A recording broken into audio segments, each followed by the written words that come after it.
Good evening, everyone. Good afternoon, everyone. My name is Saida Said, and this is our 11th session, 11th interactive session for Geotechnical Engineering 2.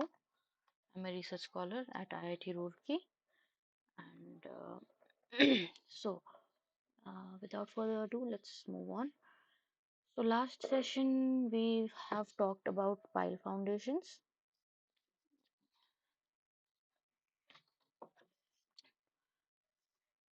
So, in the last session, we have talked about pile foundations. One second, there is an issue. There is a mapping issue with this. Just give me a moment.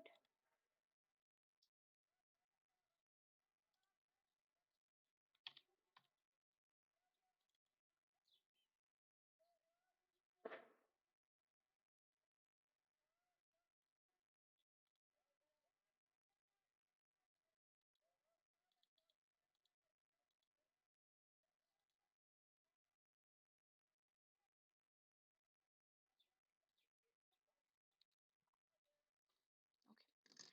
that is better.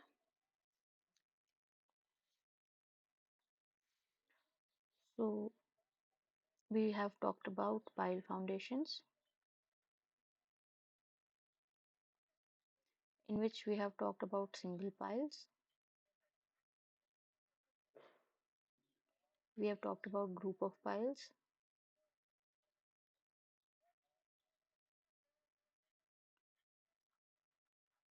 and within this we have talked about the settlement as well as the pile capacity.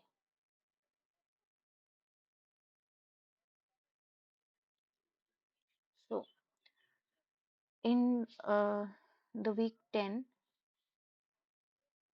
we have covered the course has covered sheet piles, and in the week 11,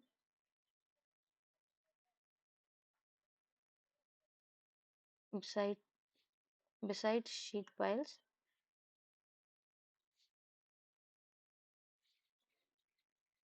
bracings. So what we will try to do is we will try to uh, complete these two questions based on these two topics in this interactive session, and then in the week 12 we will be concluding with machine foundations. So okay, let's start with sheet piles.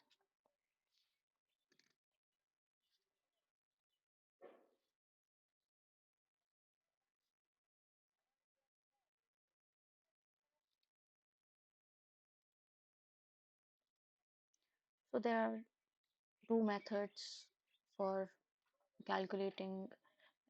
You already know that there are two methods for calculating capacity of sheet piles. There is an there is a normal method in which you're taking into account everything, and then there is a simplified method. I will just go through. I will just go um, through what are the steps in um, normally what we what steps we take while analyzing a cantilever sheet pile.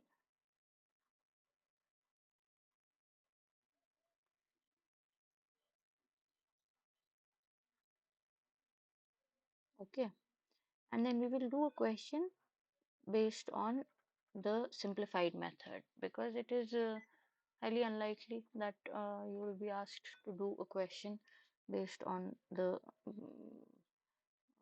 normal method. Okay,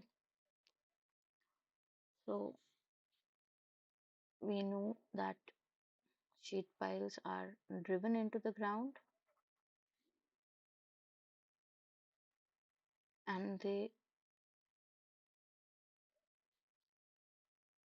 derive their stability from this penetration depth below the ground. and we assume that due to a load, for example, there is a backfill here, there will be a rotation of the pile about a point.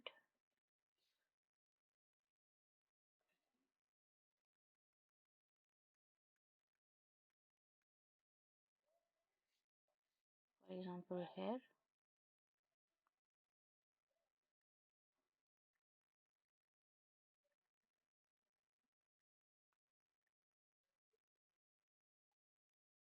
and the back side of the sheet pile is acted on by active earth pressure,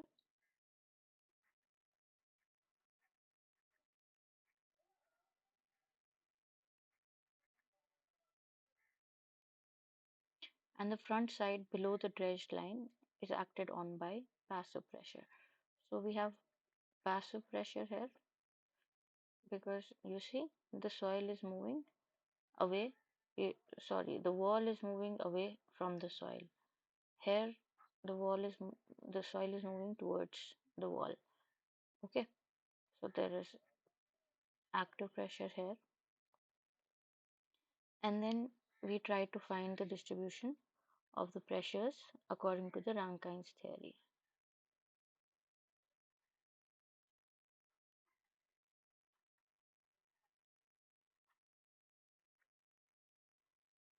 And what are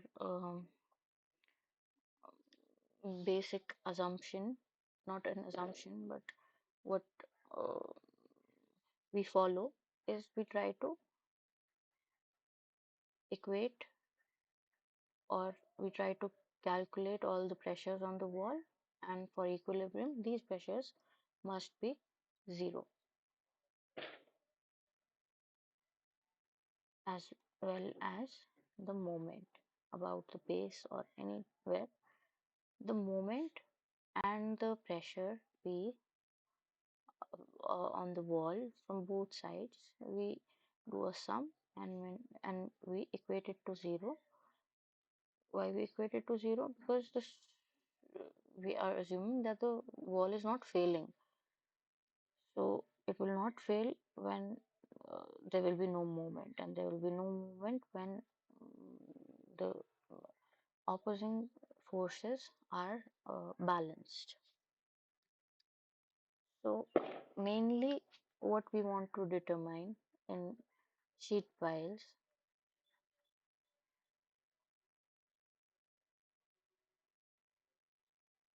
is the depth of sheet pile required. Like what depth of this pile, because everything else we know this height because that is what um, is present in the field. We know how much height of fill we need to retain. We know the weight here. Everything is given. Only thing is that we want to calculate the depth up to which we must penetrate this sheet pile so that it is stable. So the first thing we usually have to determine is the depth of sheet pile required,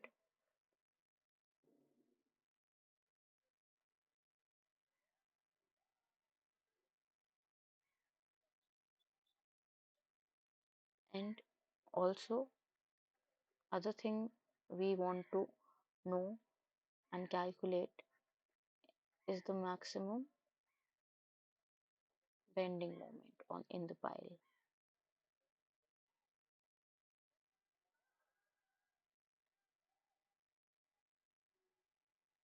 because the material of the pile or the cross section should be able to resist this bending moment. It should not buckle too much, and yeah, that are these are the two main things that we want to calculate when we are talking about a sheet pile. Okay, so what are the steps of analyzing?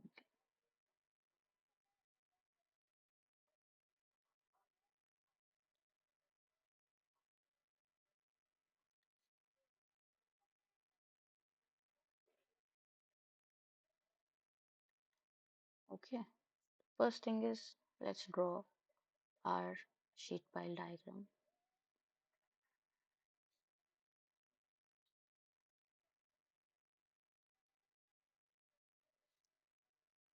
So we will have a ground level here. Okay, let us say that the height of the fill above at the back side is h, and then this is the depth below the ground level. Say this is d.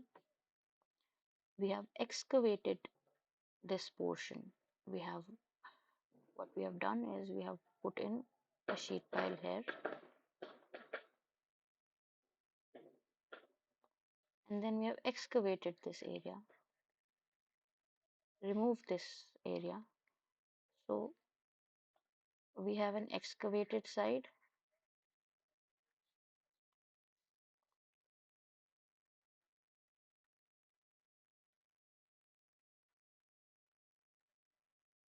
and a retained side.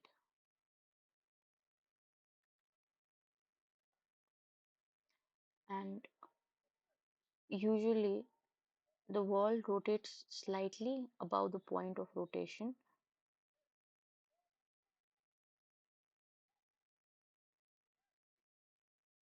Something here, somewhere here, the wall will rotate. Below the excavation depth, the wall will rotate. So, what will be the step one? Step one, let us consider only this portion above the excavated length.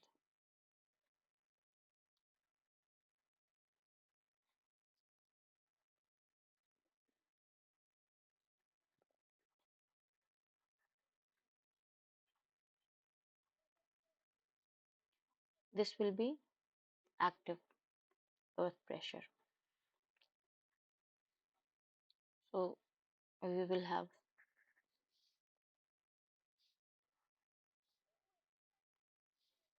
something like this.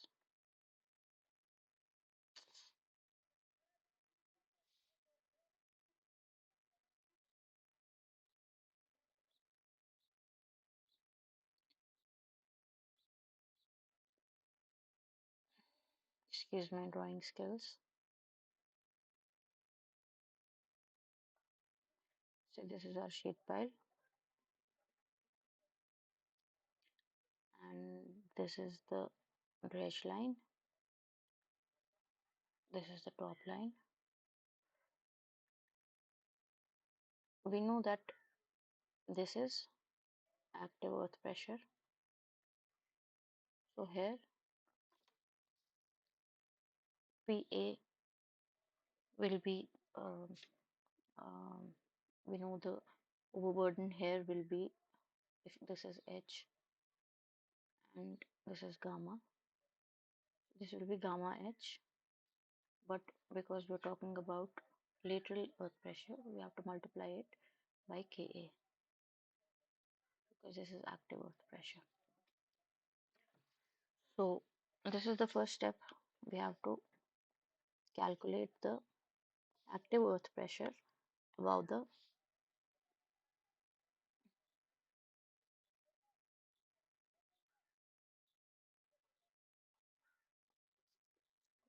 dash line. Then let's move on to the next step.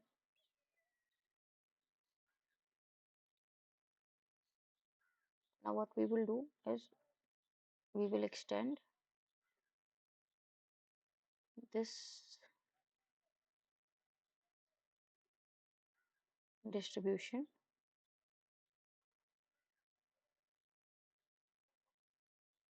that we had.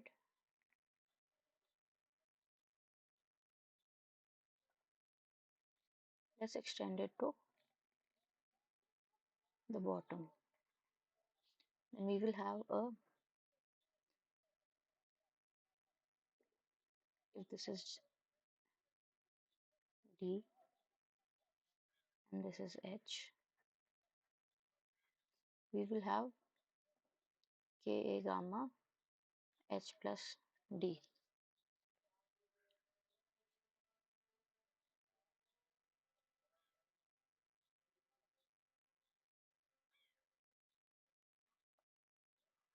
Let's call this point as B, call this point as J.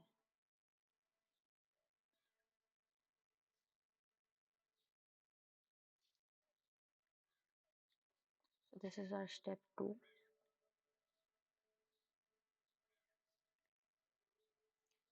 Step 3 is, this is the active earth pressure. Now for the same side, we will take the passive earth pressure.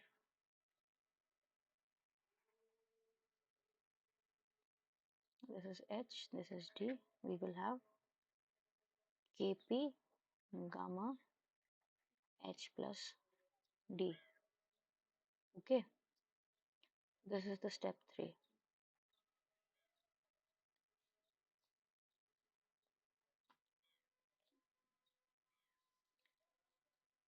Step 4 and 5 will be along below the dredge line in the excavated site. We will take active earth pressure, which would be Ka gamma D, and we will also take passive earth pressure. This is Kp gamma D. So you know that Kp is always greater than Ka. That is why we will have a larger triangle here. So this is step 4, step 5. Let's call this level as B. Let's call this level as J. This level as B. This level as J. And we know this is H. This is D. This is H. This is D. So now we have all these active and passive earth pressures in both areas. Now let us do one thing. We will superimpose all these um, diagrams that we just drew. Okay, so actually let me do that with a shape, because if I draw it, it will not look very pretty and maybe you won't be able to grasp it properly.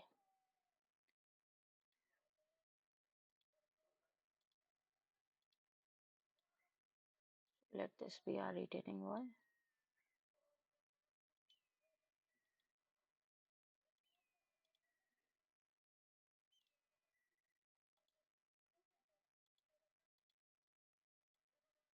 This will be our top surface.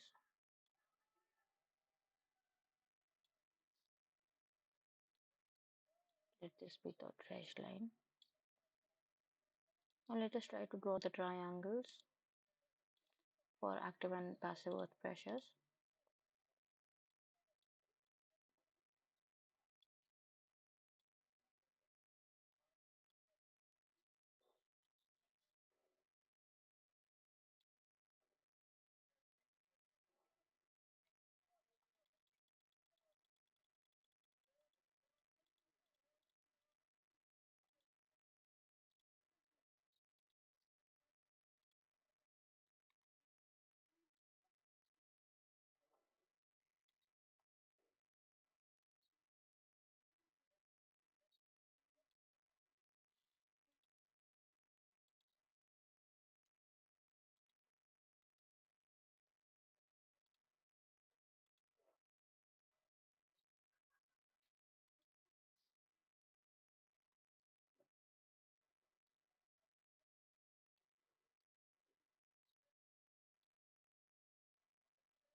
So we have superimposed.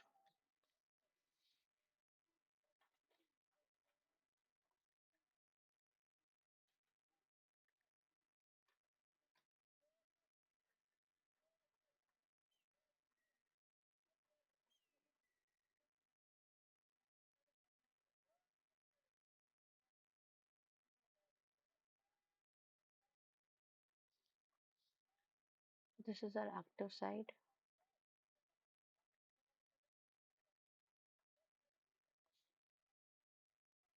This would have been our passive side, but since um, there is no soil here, so it doesn't matter.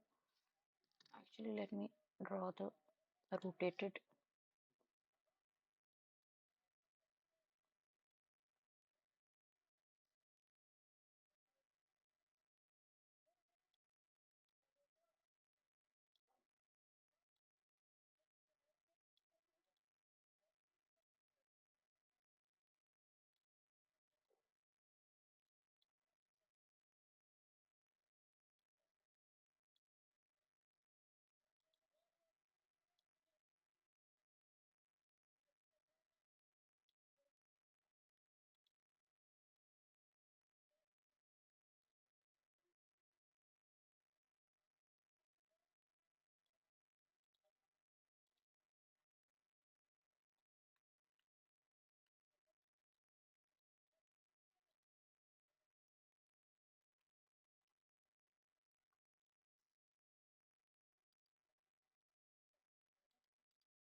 Okay, so we will have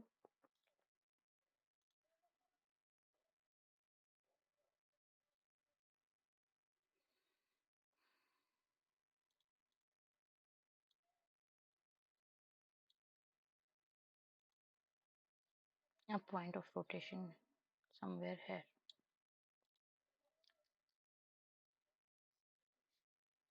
So above this point of rotation, this will be the active side, and below it will be the passive side.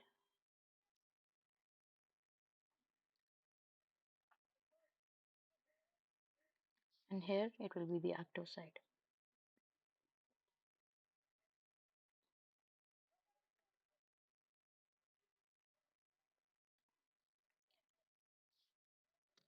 Let me extend this.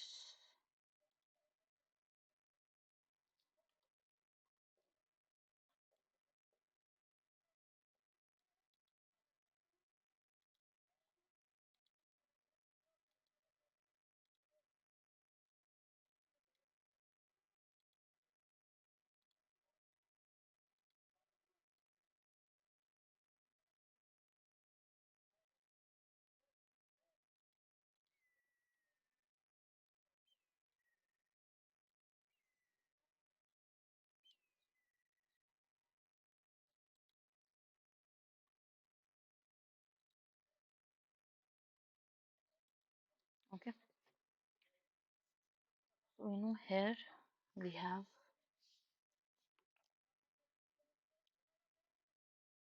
Ka gamma H, and here we will have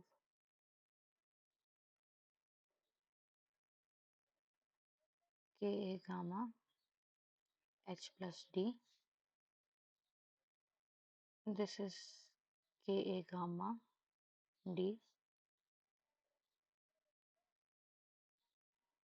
and if you find the equivalent of these diagrams, what you will get is till here you will have an active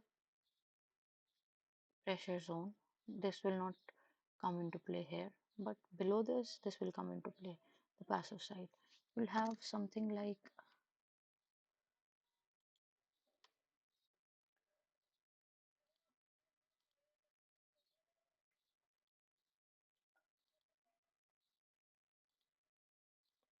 from here.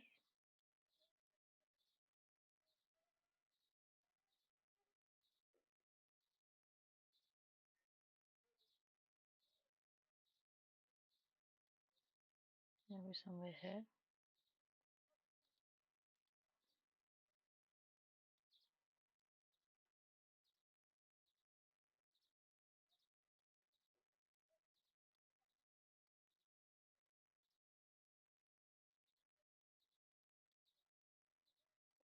rotation will be below this, somewhere here.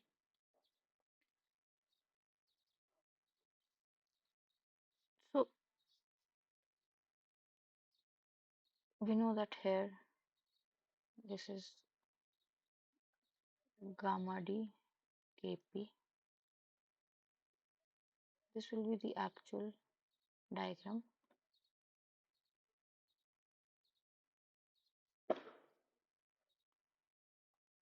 This will be PE equals gamma d kp minus gamma h plus d ka.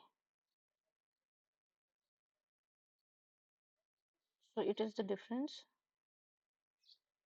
between the active and the passive side.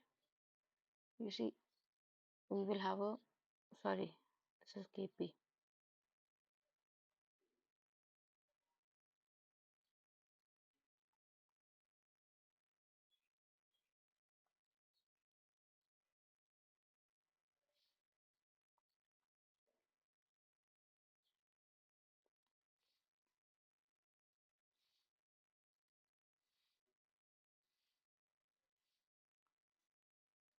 This is ka, this is kp.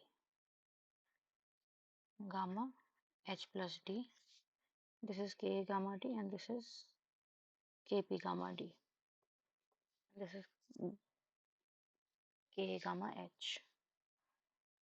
And we are taking the difference between gamma d kp, which is this much, and we are subtracting gamma d this. So PE is gamma d kp minus gamma h plus d ka is the difference between, let me write it here,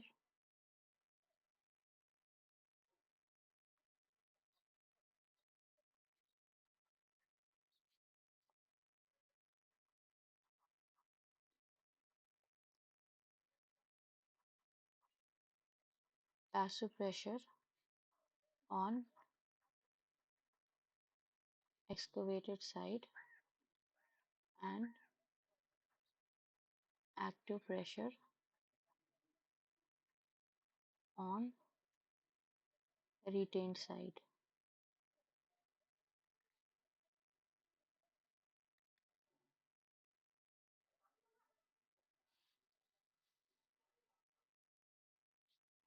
This. So the next step is for calculation of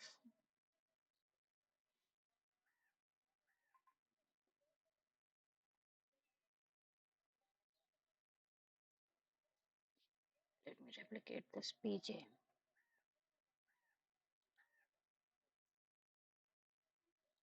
We've calculated Pe. It comes out to be something here.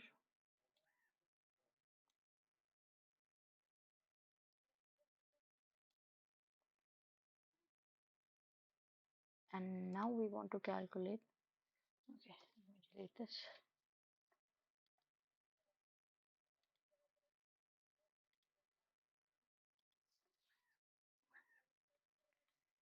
Now we want to calculate the end of the diagram at this point.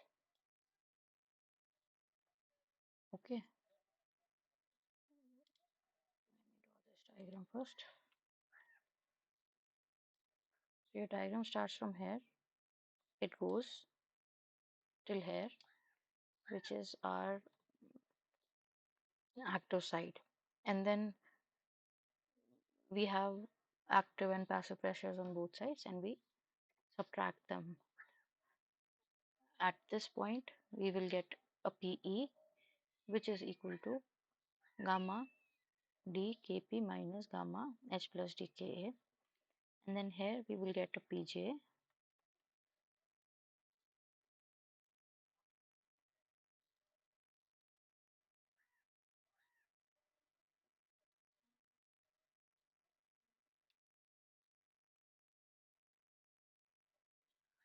me write this.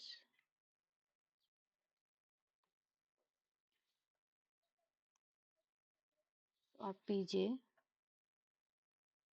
up till here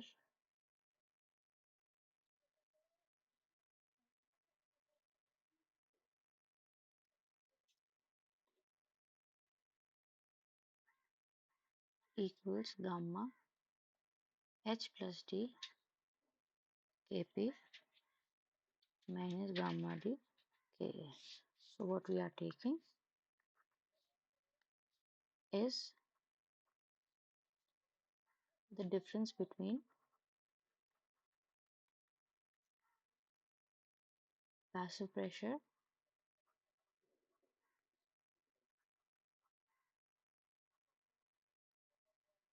on retained side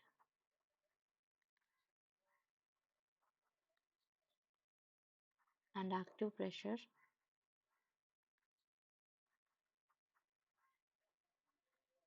on excavated side.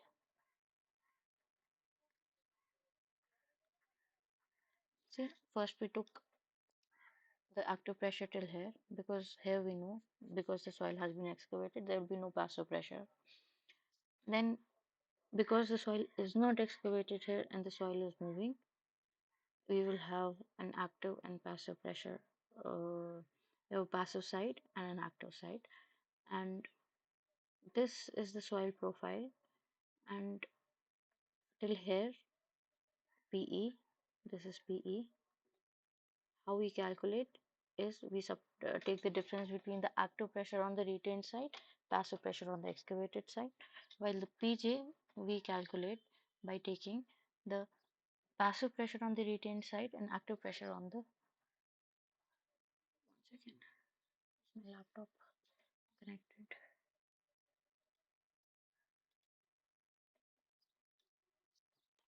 Okay, so let us draw a summary of these forces